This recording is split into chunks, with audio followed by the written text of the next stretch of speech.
welcome. We've got Scott Nerlich. He's from the Brighton Football Club in Division 3. Welcome, Scott. Thanks for having me, Luke. You're going to be doing our weekly roundup, mate. Yes. Last weekend, the first semi-final was played out at Harpers Field, and Golden Grove got the job done. It was 13-11-89. Defeated Printham 8-7-55, so it was a 34-point margin to Golden Grove. How did you see that playing out? Yeah, I think probably saw Golden Grove probably taking that one. Plimsoll have been very good this year. I mean, they knocked us off. That was our first loss. But we played Golden Grove out there earlier in the year, and they were very strong. They've got a good side, so I think that was probably the way most people would have been punting. Yeah, tough to beat at Harpers Field. Yeah, it's a bit of a drive, and they're tough out there. They play the oval well, so Plimsoll a very good side though. But Golden Grove were too good in that one. Yeah, and then we go to your game, and it was tight all day, and it was Brighton 11-9-75. Defeated Seaton Ramblers 11-6-72, so you got up by 3 points. Yeah, got up by 3 in the end. Yeah, we had sort of felt like we had control most of the day, and sort of probably let a few slip wishing late in the game.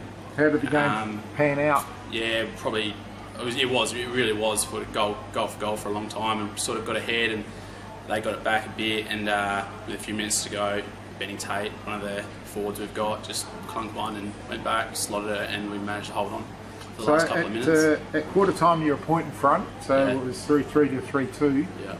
At half time you held a good 3-goal lead. Yeah, we pushed ahead a couple of times, and they sort of kicked goals late in the quarters, which we probably need to work on a bit, I'd say, because we sort of pride ourselves on that red time sort of kicking away, and they got us, so that's something we could definitely work on for next time, I think. And at half time you held the ascendancy by 18 points still. You had a 3-goal lead. Yeah. And they must have come hard in that last quarter. Yeah, they came hard. They had the breeze. They played Golden Grove the week before. They played Golden Grove the week before, and they did the same thing to them. They came really hard at the end. A lot of run, a lot of strong contests. Definitely have a lot of belief in themselves. So we managed to sort of stem the tide, get a late one, and then sort of just hold off for the last few minutes. So it was a great. One of your guys took a big mark. Yeah, Benny Tate took a big I can call it pack mark, contested mark. About 45 out on a bit of an angle, and went back and just calmly slotted it with 3 minutes to go, and put you 3 points in front. Put us 3 in front, and they probably had a couple of inside 50s after that, and we managed just to.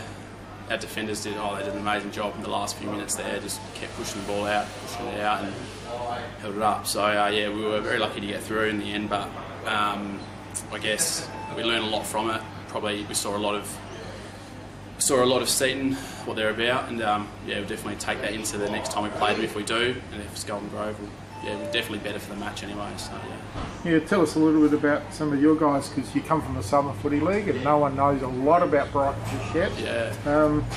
You had Harvey kick 3. Where does he play? Harvey's a small forward. Small forward. Pinch hit midi. Okay. Comes from South Adelaide Resis. Very lucky to have him. He's sort of been between here and there the whole year, and probably in the last 4 weeks he's had a real purple patch. Really started playing well. A bit of confidence. He plays with a lot of confidence now. So I guess that roving commission and that forward line. Yeah, he sort of actually got given a bit of licence to play how he wants to on the weekend, and he kicked 3. It was a credit to him. Yeah. McPherson kicked 2. Where does he normally play? Yeah, he's a jet forward for us. Yeah, he plays sort power of forward. I'd call him a high forward, link up forward. Managed to get back and probably kicks 3 or 4 games usually, and 6'2", 6'3" sort of thing. He's built. He's a little stocky fella. Okay. You wouldn't believe how quick he is, and he actually came off halfway through the third quarter. Okay. Split his lip open and had to go to hospital to get it stitched up. There's a few stitches up inside his mouth, so he didn't play the whole game in the end.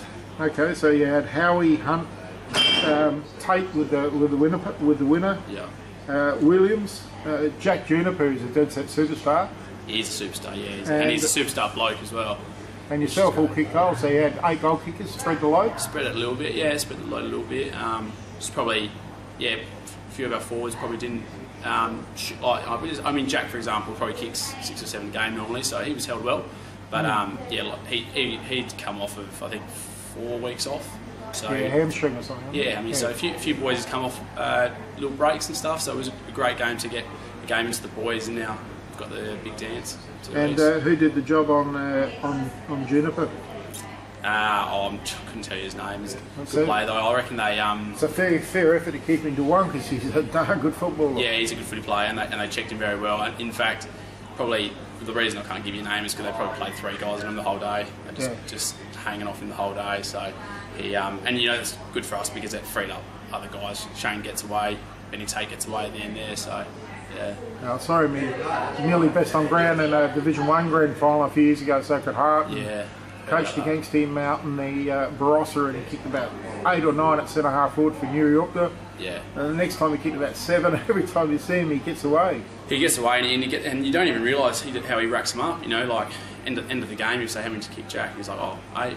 Like you just can't really see him doing it. And, you know, he sort of he moves like he's a big boy. He moves like a 60-kilo sort of 18-year-old. He's a fair size. He's a big boy, yeah, and he can take a grab. So was he 6'3"? I'd be 6'3", I reckon. Yeah, he's a big man. Wheels around that left foot and dominant left foot, yeah. Yeah, very, very good player. So this week you've got the week off, so you can sit back and watch and put the deck chair out and have a few frothies watching him. And I'd put it away for a couple of weeks. I think we've got a bit of work to do. We'll be on the track a fair bit the next couple of weeks, preparing for whoever we play in a couple of weeks' time. But after that, I'm sure we'll have a chance to sort of reflect on the season. So this week we've got Seaton playing Golden Grove, and it's down at Big Owl's car park again. They did battle there 2 weeks ago at Seaton Oval at Pedlar. Yeah. How do you see that panning out? Who do you think you will be playing in the grand final? Yeah. Look, they play very similar sort of types of footy. We did go out and watch them last week. Yep. When Seaton sort of came back from a few goals down to knock them off.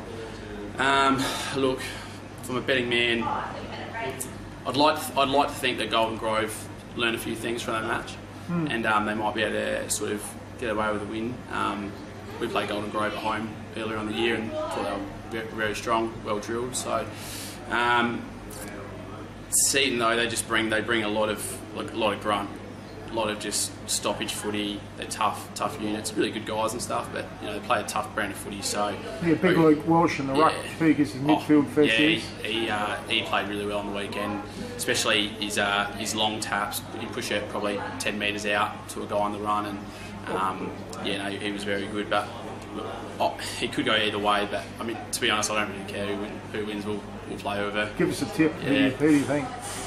I might give it to Seaton by goal, yeah. Seaton goal, that home ground advantage.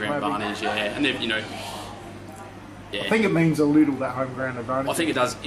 I've found this league, it actually means quite a bit. The amateur league ovals, they probably do vary a bit in size compared to the Southern League where we came from. So we found that, the home ground advantage is big. Like we've been pretty successful. We haven't lost a game at home this year.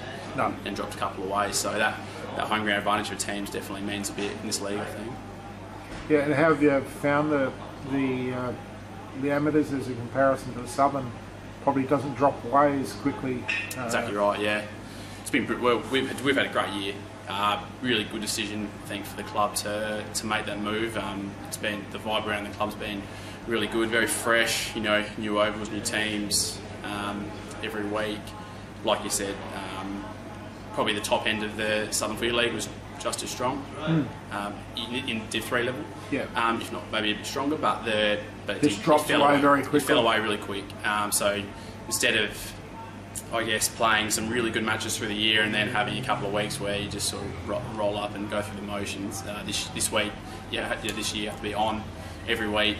It's really the matter of maybe a couple of injuries here and there can throw a team. So yeah, the preparation this year has been a lot more than other years. Yeah, how I just don't know, correct me if I'm wrong, the Southern Footy League, when you know you're going to play certain sides, it might be in Aldinga or it might be in Sullivan's Beach, Lonsdale, whatever, you can rest blokes and still win and get away with it. Yeah. You can't do that in Division 1 and 2, whereas it's a different game, whereas you can get away with that, but you can't do that in the amateur, so you've got to bat with a deeper list to start the season. Yeah, definitely, and I guess coming with that, playing sides where you can get over the line one way or another, it's not good for your footy.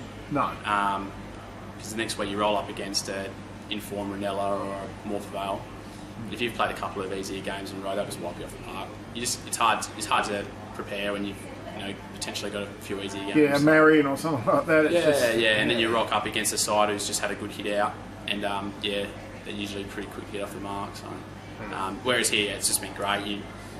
Even games where we've been dominant, we might have still only won by 50 or 60 points, whereas it could have been a lot more. Well, you got beaten by Portland by 10 points and they finished 7th. So.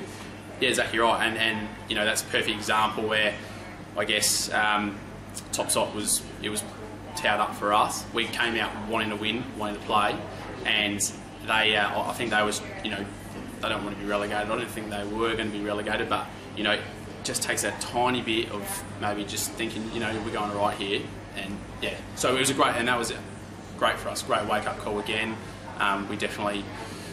We never lose. We learn from our mistakes, and that'll get harder and harder next year. And the further you go on, because Division 1 is you've got to be on week in and week out, really. Exactly right. And that's definitely a goal. So we've got some time to learn, and we've got a lot of new coaches as well, and it's just going to give us time to adjust and learn. And it's a great club to be at the moment because it's so fresh. It's very inviting, and I'm really enjoying it.